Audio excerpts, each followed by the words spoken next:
Hello friends, welcome back to my YouTube channel learning academy. तो कैसे हैं आप सब? आई होप आप लोग अच्छे होंगे और आप लोगों के बोर्ड एग्ज़ाम की प्रिपरेशन जो है वो भी अच्छी चल रही होगी।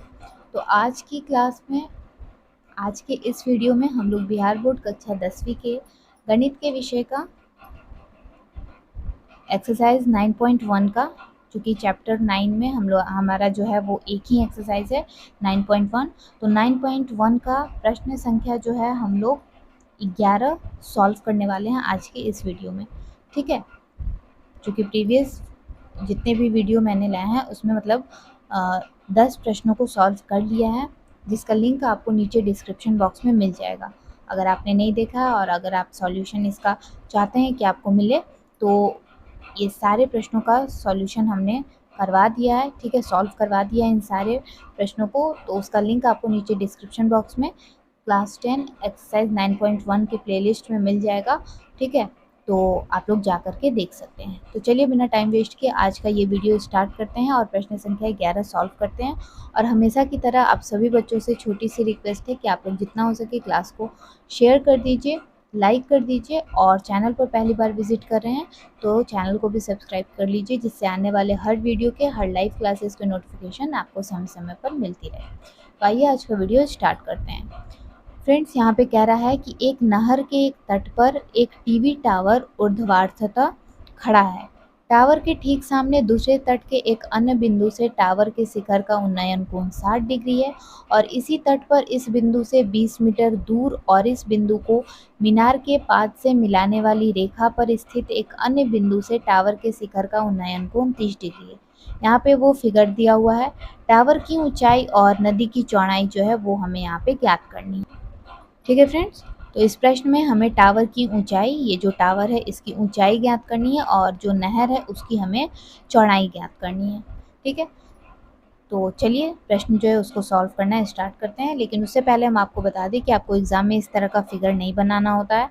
आपको सिंपली यहाँ पे एक लाइन जो है वो खींचना होता है। चूँकि इस तरह के प्रश्न में समकोण त्रिभुज होते हैं, तो आपको यहाँ पे टीवी टावर जो है वो बना करके दिखाया है। सिंपली यहाँ पे आपको एक लाइन जो है वो खींच करके और फिगर आपको बना लेना है, और उसी फिगर के बेस पे आपको उसी फिगर के आधार पे आपको प्रश्न जो है वो सॉल्व करना होता है। ठीक है, आइए हम लोग फिगर बना लेते हैं।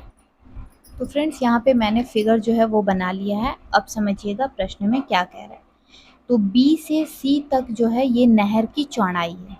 ठीक है, नहर जो है उसके दो तट होते हैं, एक बिंदु B और एक बिंदु C, जैसा कि आपको प्रश्न में बताया गया है। एक तट पर जो है ये AB टावर खड़ा है। ठीक है, ये टावर है। यही फिगर आपको एग्जाम में बनाना होता है। ठीक है, तो ये टावर खड़ा है नदी के एक तट पे। ठीक है, तो एक तट पर AB टावर ऊर्ध्वाधर खड़ा है। टावर के ठीक सामने यानी कि दूसरे तट पर, मीन्स यहाँ पे बिंदु जो C है उससे टावर के शिखर का उन्नयन कोण कितना है? 60 डिग्री है। ठीक है, तो ये हमारा 60 डिग्री का उन्नयन कोण बन रहा है। और C से बिंदु D के बीच की दूरी जो है वो कह रहा है कि 20 मीटर है। ठीक है, इनके बीच की दूरी 20 मीटर है, और बिंदु D से शिखर का उन्नयन कोण जो है वो बन रहा है 30 डिग्री का। तो हमें नहर की चौड़ाई और टावर की ऊंचाई जो है वो ज्ञात करनी है। तो हम क्या करेंगे, नहर की चौड़ाई को यहाँ पे x मान लेते हैं। ठीक है, और अब जो फिगर यहाँ पे दिया हुआ है इसके माध्यम से एक स्टेटमेंट यहाँ पे लिखेंगे। ठीक है,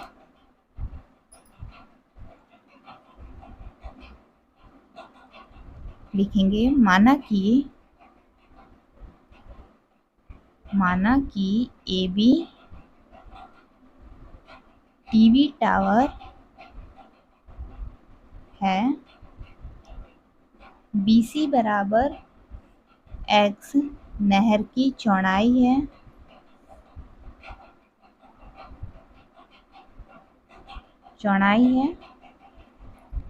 प्रश्नानुसार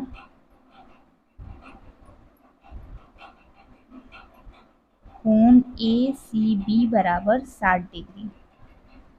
ये है कोण ACB बराबर 60 डिग्री, और कोण ADB बराबर 30 डिग्री और DC बराबर 20 मीटर है। ठीक है, तो अब हम सबसे पहले त्रिभुज ABC, ये जो समकोण त्रिभुज है ना ABC, इसको लेंगे। तो लिखेंगे अब समकोण त्रिभुज ABC में, देखिए चूंकि हमारे पास आधार है और हमें यहाँ पे लंब जो है वो ज्ञात करना है। ठीक है, थीटा के सामने की भुजा लंब होती है, तो लंब और आधार यहाँ पे है, हमें कर्ण से कोई लेना देना यहाँ पे नहीं है।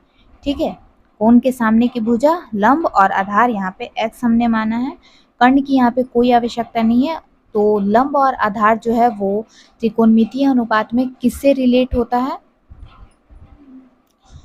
वो टैन थीटा जो होता है उससे रिलेट करता है। ठीक है, टैन थीटा से संबंधित है, तो यहाँ लिखेंगे टैन थीटा बराबर P/B। टैन थीटा बराबर होता है लंब बटा आधार। यहाँ पे थीटा क्या है इस त्रिभुज में? 60 डिग्री, तो लिखेंगे टैन 60 डिग्री बराबर P है हमारा AB, यानी लंब AB है, और आधार है हमारा BC। टैन 60 डिग्री का जो मान होता है वो होता है √3, और AB का मान AB ही रह जाएगा, BC का मान हमने x माना है तो x। अब क्रॉस मल्टीप्लाई कर लेते हैं, √3x बराबर AB, या AB बराबर √3x। ये हो गया समीकरण 1। अब दूसरा त्रिभुज लेंगे जो कि होगा ADB। ठीक है, ये पूरा बड़ा वाला त्रिभुज जो है वो हम यहाँ पे लेंगे, त्रिभुज ADB में।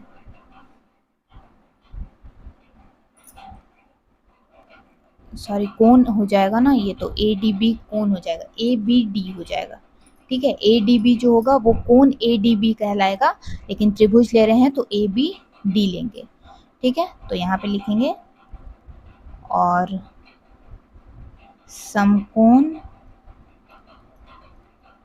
त्रिभुज ABD में, इसमें भी हमारा थीटा है, थीटा के सामने की भुजा लंब और आधार जो है ये होगा, लेकिन इस बार ये जो आधार है ना इसमें क्या हो जाएगा 20 मीटर, और ये x, ये दोनों आपस में जुड़ जाएगा।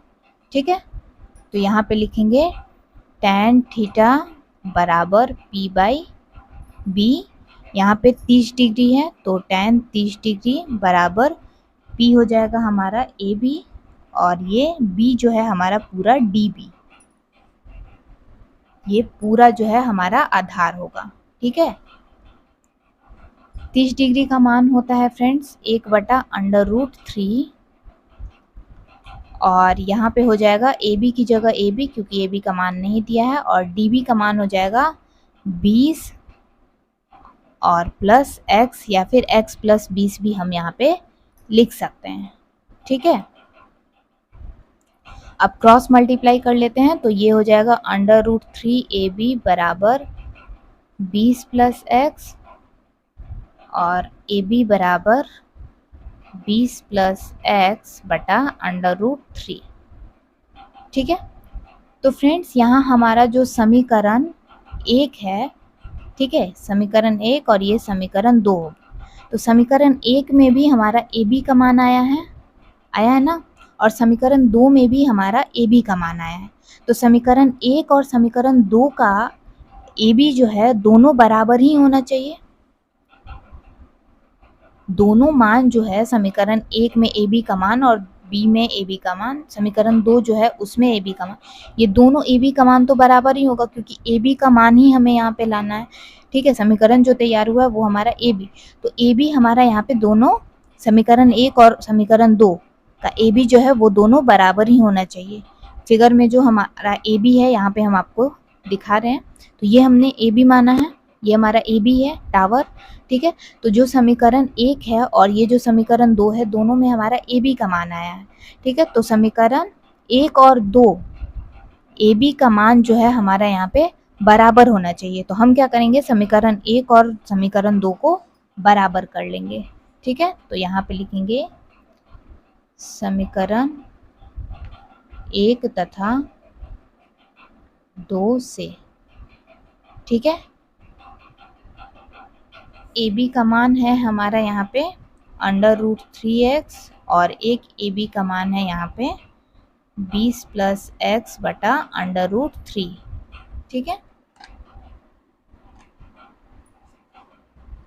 अब दोनों को बराबर करना है, यानी कि ये हो जाएगा √3x बराबर 20 + x बटा √3। क्रॉस मल्टीप्लाई करेंगे तो √3 में √3 से करेंगे तो हमारा क्या आएगा, देखिए √9 आएगा, और √9 यानी कि इसका वर्गमूल क्या निकलेगा 3, और 3 में x से गुना करेंगे तो 3x बराबर 20 + x। अब ये जो x है इसको इधर बुला लेते हैं तो 3x, और ये हो जाएगा माइनस का x बराबर 20, यहाँ हो जाएगा 2x, क्योंकि 3x में से एक x जाएगा तो 2x बचेगा, ये हो गया 20, इसलिए x बराबर 20 बटा 2। 2 से 20 10 बार में, इसलिए x बराबर 10। तो x हमने क्या माना था, नहर की चौड़ाई, यानी कि हमारा BC कितना आया है 10। ठीक है, 10 मीटर हमारा BC आया है। x बराबर 10 तो BC बराबर 10 मीटर। और अब हमें यहाँ पे क्या निकालना है, टावर की ऊंचाई। ठीक है, यानी कि AB निकालना है। तो AB बराबर हमारा समीकरण क्या आया है, √3x। समीकरण 1 में हम लोग मान यहाँ पे रख रहे हैं, तो √3x बराबर √3 गुना 10 बराबर 10√3 मीटर आंसर। ठीक है, तो ये आंसर यहाँ पे मैंने लिख दिया है, लेकिन हम लोग यहाँ क्लियर लिख लेते हैं कि अतः नदी की चौड़ाई BC बराबर x बराबर 10 मीटर, टावर की ऊंचाई